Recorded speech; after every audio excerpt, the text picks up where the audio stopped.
Okay. On a different topic, how did you get into like influencing and social media stuff?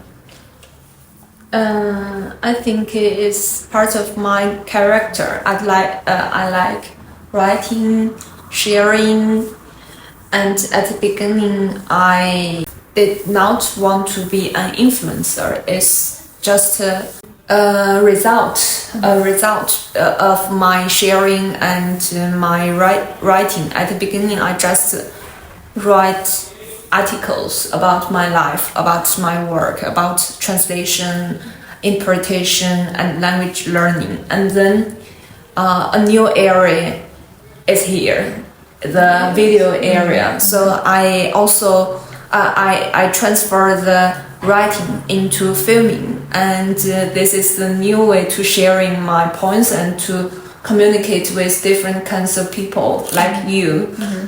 And I public my articles and videos online, and lots of young people love to read it and watch it. And now I have lots of followers on different kinds of platforms, normally only Chinese platforms. Yeah.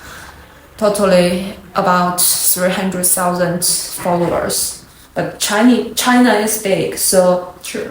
So this number is not so much compared to other influencers. It's still a good amount. But like, how did you grow your following? Did it happen gradually, or was it more like? It's gradually. Okay. And nowadays, in the past 2 years, it grew no more.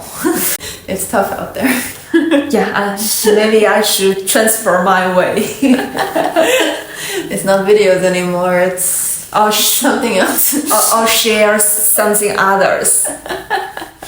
Something else, not about translation, interpretation about my life. Something else. Become a full-time travel vlogger. No, I will not be full-time travel. I love my job. I also want to be translator and interpreter. And travel makes me tired. Oh, really? Yeah, because for example, today I should get up early at 5 o'clock. I cannot sleep enough. That's true. Yeah. In the airplane and in the bus on the way, I was sleepy. I cannot see the scenery outside. Just yeah, eyes closed. Yeah, I never sleep enough when I travel either. Yes, it's part of the excitement. Yes. So when did you first start traveling? Traveling? When did you start traveling? Yeah. Oh, as I was a child, at 8 years old or 9 years old, together with my parents, to Peking. My hometown is not in Peking, and we have a trip in Peking to see the capital and the zoo. Okay. But like, did you get into it again as an adult right away, or have you started traveling more recently? It's about from 2013. But at the university, I also traveled, but not so frequently because I have to ask money from my parents. Right. Yes. Yeah, I also started traveling very young. My parents, everybody in my family are travelers. So I started traveling as a baby, basically. My parents would take me on these crazy trips when I was a baby. And then I started traveling alone when I was about 16, but only to nearby countries at first. Yeah. And then at 18, I did like a big crazy backpacking trip in Europe. And since then, I've just been obsessed with backpacking and traveling. And I go whenever I can. That's where all of my money goes. I barely spend any money when I'm at home, and then I just travel. Yeah, I also spend lots of money for traveling. Yeah. That's like the main hobby. Yeah.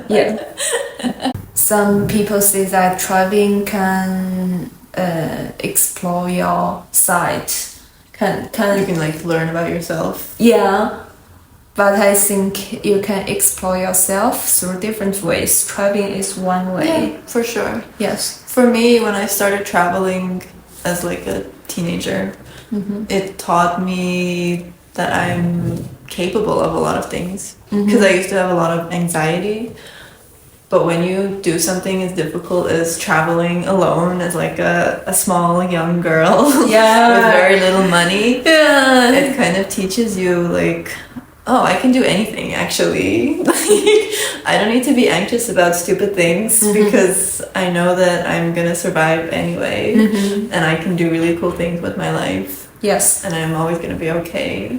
You probably, hopefully. Have you had any like bad experiences with traveling? Yes. Really bad ones? It's okay because I've noticed the situation. I just respond very calm, and a guy did this to me, just like this. So it's I'm angry about that. Okay, yeah. And I just threw the chopsticks. Was this in China? No, it's in Europe. Okay, you were at a Chinese restaurant? Yeah, Chinese restaurant with Chinese guy. Oh, okay. Yes. I have a very calm dialogue with him, and then I go. That's the worst that happened to you? Yeah. You're very lucky. Oh, you. And tell me your experience. My worst one was when I got kidnapped in Amsterdam. What? Kind of. This was when I was 18, when I did that big crazy trip when I was 18. And they called your parents? No, so it wasn't that. It wasn't like super it was basically, I ended up on the back of this guy's bike because he like promised to take me to one place, but he took me to his home instead, and it was like the middle of the night, and he lived outside of the city, like in the suburbs, and I had no idea where I was or anything, so I just like kind of had to go into his house with him and like stay there overnight. Fortunately nothing happened, and I managed to get out of there safely the next morning, but it was just really scary because he like took me somewhere where I wasn't supposed to be going, and I was like 18 and just really, really scared. Yes. It's really dangerous. Yeah, but I did a lot of stupid things on that trip. He wasn't the only random strange guy whose couch I slept on that trip, so... Wow. Yeah, it was so dangerous. Yes. But you learn your lesson, and then you know how to trust your intuition better next time. Yeah, so young girls, be careful. Yes. It was a very nice talk with Stella, and hope we can meet each other in China. Oh, China! I think more likely when you come back to Europe one day. Yeah. And bye-bye! Bye! Follow me! You can see more talks, nice talks.